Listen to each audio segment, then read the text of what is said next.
یہ قربانی حضرت ابراہیم کا طریقہ. حضور نے اگرچہ نبی پاک کی اپنی سنت تھی، یہ بھی کہہ سکتے تھے سنتی و سنت ابیکم ابراہیم، میری سنت ہے اور تمہارے باپ ابراہیم کی سنت ہے. یہ نہیں فرمایا. جب صحابہ نے کہا قربانی کیا ہے، فرمایا سنت ابیکم ابراہیم، یہ تمہارے باپ ابراہیم کی سنت ہے. ہر صاحب نصاب پر قربانی واجب ہے. جو زکوٰۃ کا نصاب رکھتا ہو اس پر قربانی واجب ہے، یعنی ضروریات سے زیادہ اتنے پیسے جتنے پیسوں سے زکوٰۃ فرض ہوتی ہے، اتنے پیسے جس آدمی کے پاس قربانی سے پہلے آ جائیں اس آدمی پر قربانی کرنا واجب ہے. بکرا، چھترا، دمبا 1 سال کا یا دمبا 6 مہینے کا ہو پر اتنا بڑا محسوس ہوتا ہو کہ لگے کہ 1 سال کا ہے، اس کی قربانی ہو سکتی ہے. جانور میں کوئی عیب نہیں ہونا چاہیے، اتنا کمزور نہ ہو کہ ذبح جہاں اسے کرنا ہے وہاں وہ چل کے جا نہ سکے، اتنا کمزور جانور نہ ہو، اس کے اندر بظاہر کوئی اتنا بڑا نقص نہ پایا جاتا ہو، کانا نہ ہو، لنگڑا نہ ہو، کوئی اس کی ہاتھ نہ کٹے ہوئے ہوں، ایسا نقص جو واضح ہو. بکرا 1 سال کا، گائیں اور بھینس یہ 2 سال کی، اونٹ 5 سال کا. اب اس میں یہ ہے کہ ہمارے بہت سارے دوست چونکہ ہم دیہاتی لوگ ہیں تو پوچھتے ہیں کہ دوندا نہیں ہے تو چوگا نہیں ہے، تو یہ ہماری پنجابی کی اصطلاحات ہیں. پنجابی کی شریعت اسلامیہ نے سال بتائے ہیں، یہ تو ہم نے اپنی آسانی کے لیے یا دیہاتوں میں جو ماحول تھا اس طرح کا جانور لیں، خوبصورت جانور لیں. جو نصاب ہے وہ بھی میں نے آپ کو بتایا، لیکن ایک اور پہلو بھی ہے. نبی پاک صلی اللہ علیہ وسلم پہ زکوٰۃ کا بھی فرض نہیں ہوئی، کبھی حضور پہ زکوٰۃ فرض نہیں ہوئی. نبی پاک صلی اللہ علیہ وسلم کے پاس اتنا سرمایہ کبھی اکٹھا ہوا ہی نہیں کہ زکوٰۃ فرض ہو. لیکن نبی پاک کے صحابہ فرماتے ہیں کہ مدینے کے 10 سالوں میں اللہ کے رسول نے ہر سال قربانی فرمائی ہے، ہر سال قربانی دی. اور جس سال حضور حج کرنے گئے اس سال اللہ کے نبی نے 63 اونٹ ذبح فرمائے.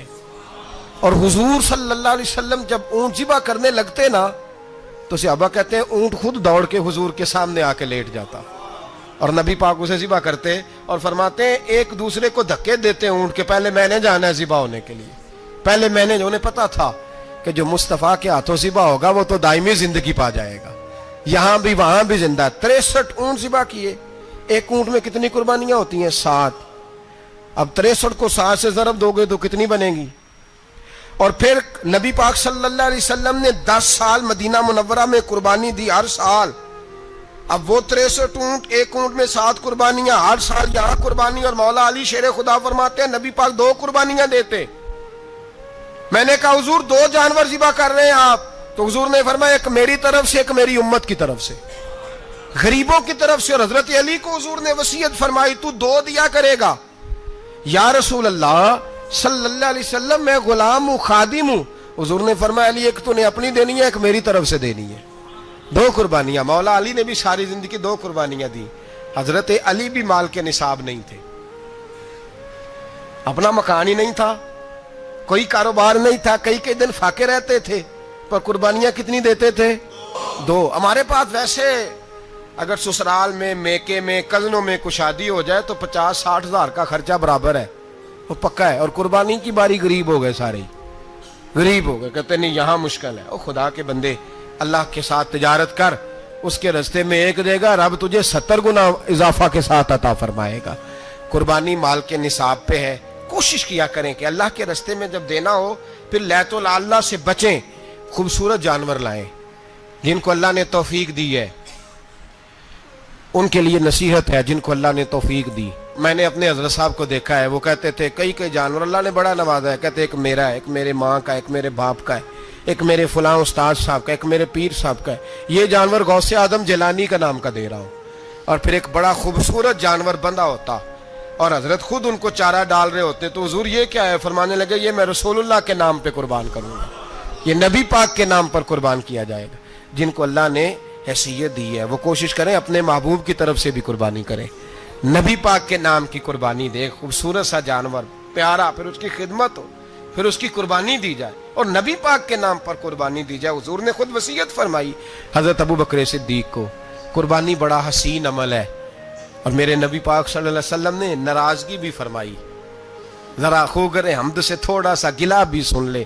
میرے حبیب نے فرمایا جو طاقت کے باوجود قربانی نہ کرے وہ ہماری عیدگاہ میں عید کی نماز پڑھنے نہ آئے, وہ نہ آئے. اور یا رسول اللہ جو کرے گا, فرمایا قربانی کے جانور کا خون کا قطرہ بعد میں زمین پہ گرے گا, اللہ اس کے سارے گناہ پہلے معاف فرما دے گا, اللہ اس کے سارے گناہوں کو بخشے گا. قربانی کریں, خوبصورت انداز میں کریں, اللہ کی رضا کے لیے. بزرگوں نے لکھا ہے 3 حصے کرو گوشت کے, ایک گھر میں رکھو, ایک رشتہ داروں میں بانٹو, پڑوسیوں میں بانٹو, اور تیسرا فقط غریبوں کو دو.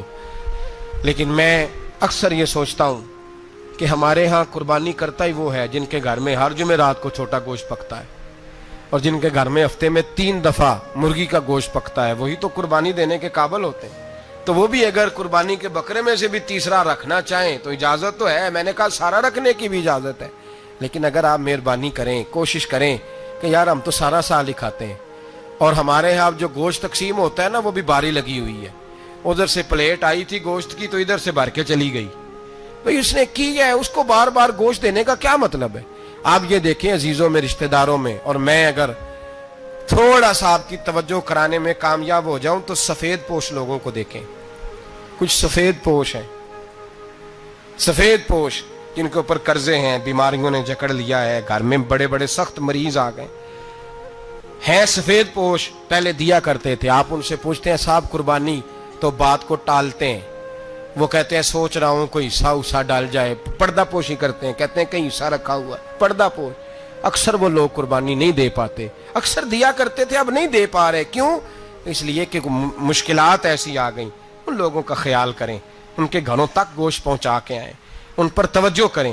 وہ سفید پوش آدمی کبھی ذکر نہیں کرے گا. کچھ تو ایسے ہیں جو خود پہنچ جاتے ہیں کہ ہمیں گوشت دیا جائے, لیکن کچھ سفید پوش ہیں لا یسألون الناس الحافا.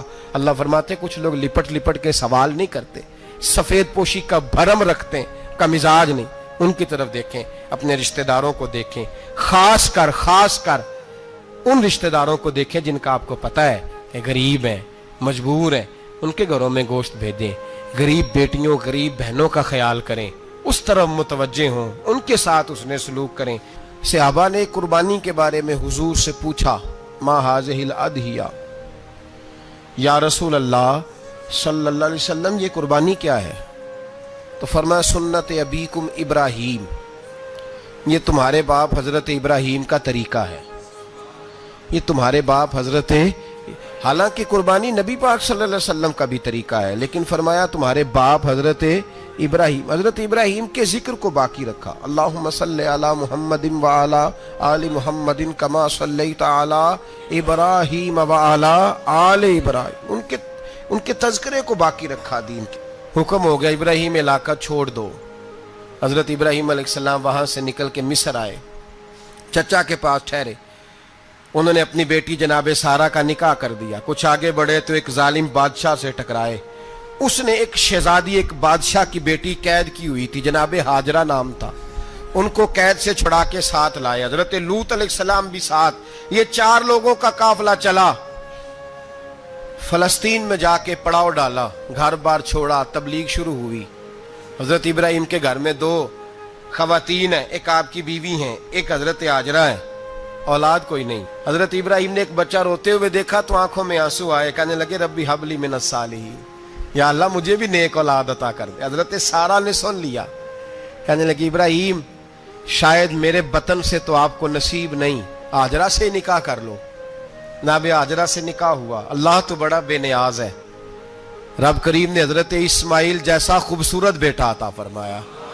بیٹا کالا سیاہ بھی ہو تو سینے کی ٹھنڈک ہوتا ہے, پر یہ تو وہ بیٹا ہے جس کی پیشانی میں نور محمدی چمکتا ہے صلی اللہ علیہ وسلم. حضرت سیدنا اسماعیل علیہ اتنے خوبصورت. اب جس بیوی کے ہاں بیٹا تھا, بیٹھنا اٹھنا بھی زیادہ اس کے پاس, آنا جانا بھی اس کے پاس, توجہ ادھر ہو گئی. جناب سارہ رشک کرنے لگی. ایک دن کہنے لگی اسے چھوڑ آ جنگل میں, وادی غیر ذی زرع, مکے کے پاس. حضرت سیدنا ابراہیم علیہ السلام 2 کلو کھجوریں 1 مشکیزہ پانی کا دے کر کے, اور وہاں بٹھایا آپ نے اپنے بچے کو اور اپنی زوجہ جناب ہاجرہ کو, اور بٹھا کر کے یہ واپس پلٹنے لگے تو حضرت ہاجرہ سلام اللہ علیہ نے آواز دی, کہا ابراہیم کس کے سہارے پہ چھوڑ کے جا رہے ہو؟ جہاں آب زمزم کا کنواں ہے نا، جو لوگ گئے ہیں جنہوں نے صفا مروہ کی صحیح کی ہے، صفا مروہ سے باہر نکلے نا، سرکار کی ولادت کا مقام ہے، اس جگہ پہ آب زمزم کا کنواں تھا، وہاں حضرت سیدنا ہاجرہ کو بٹھایا، کوئی چیز نہیں، کوئی درخت نہیں، کوئی کھیت نہیں، کوئی پانی نہیں، کوئی کنواں نہیں، وہاں بٹھایا اور بٹھا کر کے نکلنے لگے تو جناب ہاجرہ فرمانے لگی ابراہیم کس کے سہارے پہ چھوڑ کے جا رہے ہو؟ کہنے لگی اللہ کے سہارے پہ۔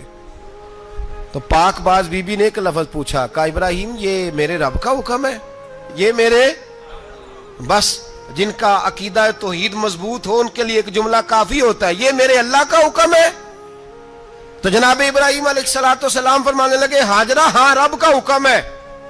جب یہ لفظ کہے تو چاہیے تھا نا حضرت ابراہیم تسلی دیتے، تو بی بی صاحبہ تسلی دینے لگی، عرض کرنے لگی ابراہیم اگر اللہ کا حکم ہے تو پھر آپ ہماری فکر نہ کرنا، اگر یہ رب کا حکم ہے تو پھر ہماری فکر نہ کرنا، جس رب نے ہمیں یہاں تک پہنچایا ہے وہ ہمیں کبھی بھی ضائع نہیں فرمائے گا، پھر فکر نہ کرنا۔ حضرت ابراہیم آ گئے، بات آپ نے سنی ہوئی ہے، اشارہ کرنا مقصود ہے۔ 13 سال میں چلے مان بھی لیا جائے بعض روایات کی روشنی میں کہ آتے جاتے بھی رہے، لیکن مکمل دیکھ بھال اپنے بچے کی پرورش میں پورا حضرت ابراہیم علیہ السلام کا کردار، سارا کردار ماں کا تھا۔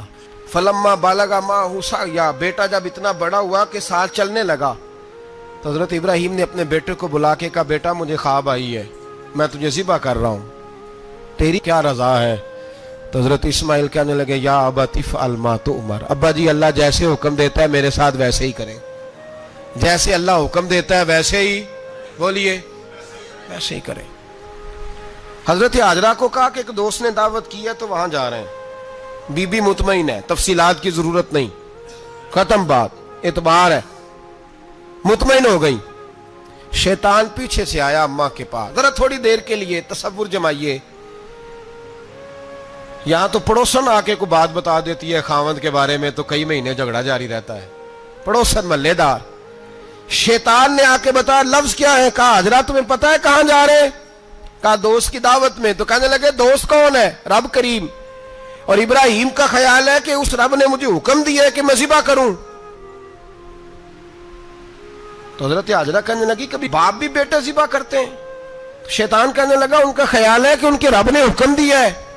تو جناب ہاجرہ فرمانے لگی اگر رب نے حکم دیا تو پھر تو مجھے شیطان لگتا ہے، تو مجھے شیطان لگتا ہے۔ کہا کیا مطلب؟